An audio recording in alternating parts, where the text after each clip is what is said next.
makes the difference in the quality of people's lives? What makes some people leaders and other people followers? What makes most people talk about a dream and never follow through, and other people, just a small percentage, kick ass, take names. You can throw any obstacle at them, they find a way to break through. What's the difference? It's not talent, it's not skill, it's hunger. If you get enough hunger going in you for an answer, you'll find the answer.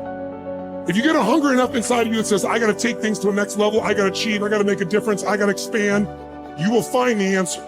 People's intelligence will expand if they got enough hunger. But if you got everything and you're not hungry, you're not gonna have much. The super successful don't stop once they hit their targets. They simply reset and go again. Anytime you stop reaching for massive success, the next thing, you start settling in, that's when you start having problems. The comfort zone is dangerous. When you're comfortable, you are most dangerous. You should never feel comfortable. You should be happy and dissatisfied. Well, you should be afraid of taking risks and pursuing something meaningful. But you should be more afraid of staying where you are if it's making you miserable. It's like you're paying a price by sitting there being miserable. You might say, well, the devil I know is better than the one I don't. It's like, don't be so sure of that. The clock is ticking. Yeah, and if you're miserable in your job now and you change nothing, in 5 years, you'll be much more miserable and you'll be a lot older. So don't be finished. Be starting. Be alert. Be ready. Be attacking. Be relentless. Let the enemy stop. Let the enemy rest. Let the enemy finish. You don't finish. Don't stop. Don't rest. Not until the enemy is completely destroyed. You are excellent. Now stop playing small. You are excellent. Stop playing small. You are excellent. Stop taking the hand that they dealt you. Take ownership. If you can get all A's in the class, do it. You don't need nobody to give you $50, $100, no pair of shoes, take you on no trip. You a grown man. Do it because you can. Stop needing a carrot. Stop needing money. Stop needing a trip. Stop needing somebody to give you a sticker on your head, and do it for the pride of who you are. Do it because you can. I don't care what your friends are doing. When you leave, what you fighting for? What's your legacy? What you gonna do? You say you a champ, but do you practice like a champ? You say you a champ, do you fight like a champ? You say you a champ, do you have the mentality of a champ? You have to hustle. You have to get going. Get up out of your seat and move. You have to take massive action. It's hard, it sucks, it can sap you of your mental and physical energy, but you need to get going and get up after those things that you want. No one's gonna do it for you. Work on yourself every day. Get better, improve, learn, extend yourself, push yourself out of your comfort zone. Push the boundaries that you're accustomed to. That's the only way to grow as a person. If you look at all the successful people in the world, one common thread between all of them is that they've all hustled. They've all gotten to work, gotten busy. The gap between here and your ultimate life is action. That's the link. You have to hustle. You have to get out there and do what's required. What excuse do you have? What reason do you have not to? Turn this video off, get out there and get to work. One of the things you have to understand about life is everything changes and everything ends. And that kind of sounds heavy on the front end, but it's a truth.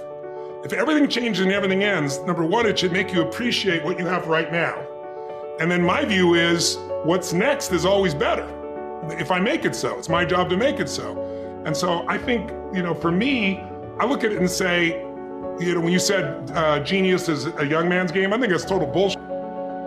I think passion is the genesis of genius. If you've got enough passion, you're gonna find answers nobody else does, but most people run out of fuel, meaning they get tired, they get exhausted, they get burnt out, they get, the law of familiarity. They're around something so much they take it a little bit for granted. And I've managed to see something in myself that I found in every great leader that I've ever respected, and that is, I value intelligence immensely, but I know really smart people can't fight their way out of a paper bag pragmatically, right? I'm sure you do too. What I see as the one common denominator of people that are successful over a lifetime is the sustained hunger.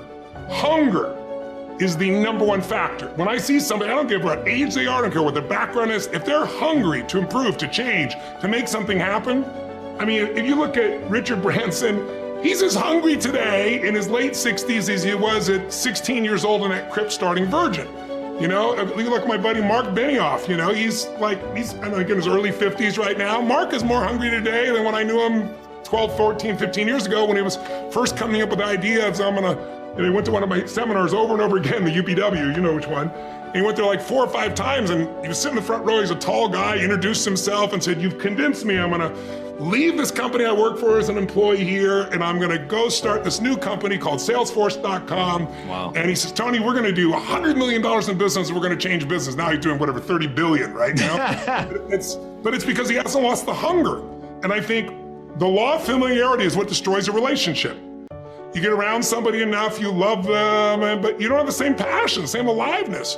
And I'm just not willing to settle for a life without passion and aliveness. That's just like, there's so much to learn, there's so much to grow, there's so much to give, and I'm wired to grow and give. And I think anybody who gets wired to grow and give is gonna have a really fulfilling life. It doesn't matter what you choose to do, you're gonna be alive, because you're gonna make progress, and because you make progress, you have something to give. And we all, like, some people think they just wanna get, but you get, and it's pretty damn boring, and it doesn't really expand your sense of identity of who you are.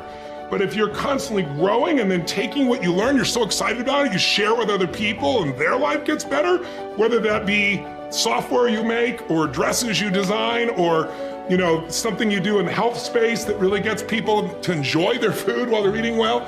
If you have those passions and you keep growing, there's no limit. It doesn't matter what happens in the short term with a pandemic or with a drop in the economy or whatever the case may be. These are all temporary when you realize life is lived in decades, not in days. There are no right things to do in life. If you choose something and put everything that you have into it, it'll become a great thing. Is it the right thing? Is it the best thing? When you say, is it the right thing? What you're asking is it the best thing to do in life? There is no best thing to do in life.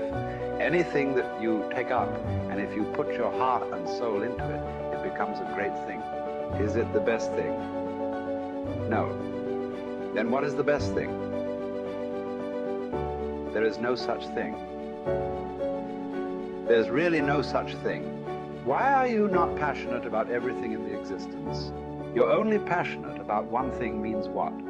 You're constipated. That's what it means. So, see, idiots do things that they don't like to do, suffer for their whole life because they think it's needed, or they think it's their duty. Intelligent people do what they love to do. They enjoy their life to some extent. But a genius learns to do what is needed joyfully. That's when your genius flowers, because it's no more about you. Now, there's a limitless way of looking at life.